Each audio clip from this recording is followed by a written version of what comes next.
नमस्कार दोस्तों, मेरा नाम जय कुमार तिवारी है। मैं department of housing and urban planning government of Uttar Pradesh से रिटायर्ड असिस्टेंट इंजीनियर हूँ।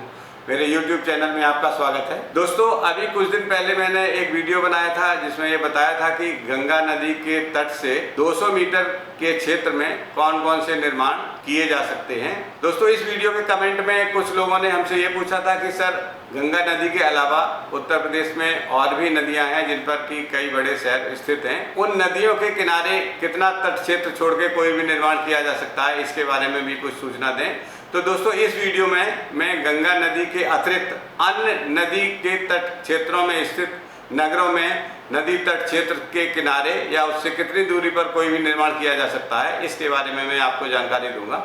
तो दोस्तों, इस वीडियो को अभी से लाइक कर लीजिए और चैनल को सब्सक्राइब कर लीजिए, क्योंकि इसी तरह के यूजफुल कंटेंट मैं आपके लिए बनाता रहता हूं। तो आइए वीडियो शुरू करते हैं।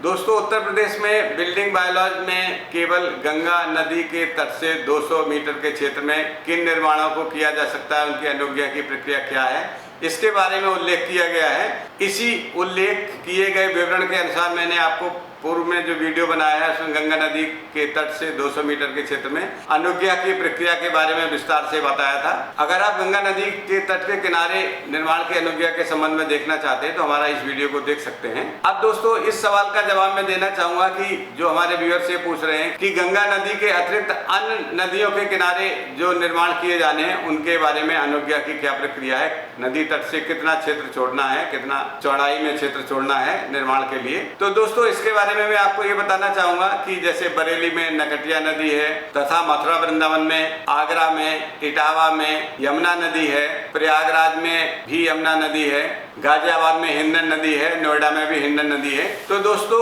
निर्माण के संबंध में ये आपको बताना आवश्यक है कि अन्य नदियों के किनारे जो तट क्षेत्र है उसकी जानकारी आप वहाँ के सिंचाई विभाग या राजस्व विभाग से कर सकते हैं। जिन शहरों पर आप निर्माण की बात सोच रहे हैं उन शहरों के मास्टर प्लान को आपको देखना पड़ेगा। मास्टर प्लान में संबंधित नदी का तट क्षेत्र स्पष्ट रूप से वर्णित किया गया है, उसकी चौड़ाई लिखी गई है।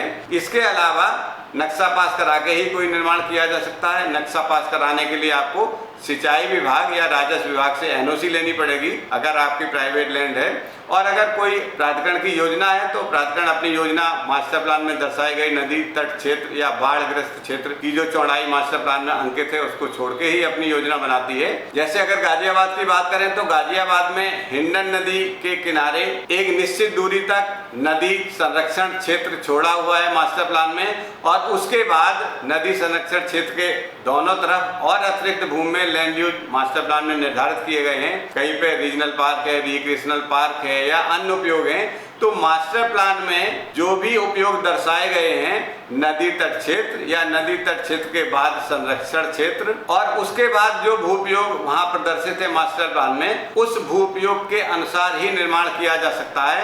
ये बात गाजियाबाद के संबंध में मैंने बताई। इसी तरह आप बरेली की बात करें तो नकटिया नदी या अन्य नदियां भी बरेली में हैं, और अन्य शहरों में जो भी नदियां हैं जो शहर नदी तट क्षेत्र के किनारे स्थित हैं उनमें भी यही नियम लागू है कि मास्टर प्लान में नदी तट क्षेत्र जितना दर्शाया गया है उस नदी तट क्षेत्र के बाद मास्टर प्लान में अगर नदी संरक्षण क्षेत्र भी दर्शाया गया है तो उसको छोड़ना पड़ेगा।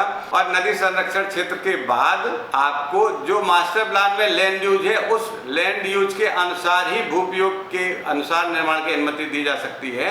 अधिकांश जगह नदी तट क्षेत्र के बाद नदी संरक्षण क्षेत्र का मास्टर प्लान में लाइन लगी हुई है। वो लाइन भी एक रूप नहीं है कि नदी संरक्षण क्षेत्र या नदी तट क्षेत्र पूरी नदी की लंबाई में एक समान दूरी पर स्थित हो। वो भी मास्टर प्लान में अलग अलग दूरियां हैं, नदी की धारा से अलग अलग क्षेत्र की चौड़ाई दर्शित है। उस दर्शित चौड़ाई के अनुसार ही आपको चौड़ाई छोड़नी पड़ेगी, और उस चौड़ाई के बाद जो भी भू उपयोग प्रदर्शित है मास्टर प्लान में अलग अलग शहरों में अलग अलग नदियों के किनारे, उस भू उपयोग के अनुसार ही निर्माण की अनुमति दी जाएगी। अधिकांश जगह पर नदी संरक्षण क्षेत्र के बाद रीजनल पार्क या ग्रीन क्षेत्र या वन क्षेत्र या नर्सरी पार्क, एम्यूजमेंट पार्क, इस तरह के भू उपयोग है जहाँ पर कि आवासीय या अन्य तरह की गतिविधियों की अनुमति वैसे ही नहीं मिल सकती है।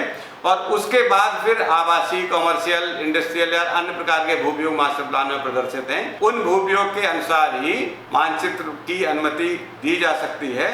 और वहाँ पर भी आप अगर रेजिडेंशियल की बात कर रहे हैं तो मानकों के अनुसार अगर वहाँ लेआउट स्वीकृत किया गया है, नदी तट क्षेत्र, नदी संरक्षण क्षेत्र, उसके बाद जो मास्टर प्लान में भू उपयोग है उनको छोड़ने के बाद जो उपयोगी भू उपयोग है जहाँ किसी तरह का निर्माण किया जा सकता है, उन भू उपयोगों में लेआउट स्वीकृत के उपरांत ही निर्माण किया जा सकता है। जो भी आवासीय है आवासीय या अन्य भू उपयोग है, कॉमर्शियल है तो कॉमर्शियल। दोस्तों, इस सूचना के साथ ये वीडियो यहीं समाप्त होता है। अगले वीडियो में किसी महत्वपूर्ण बिंदु पर फिर आपसे चर्चा करेंगे। नमस्कार।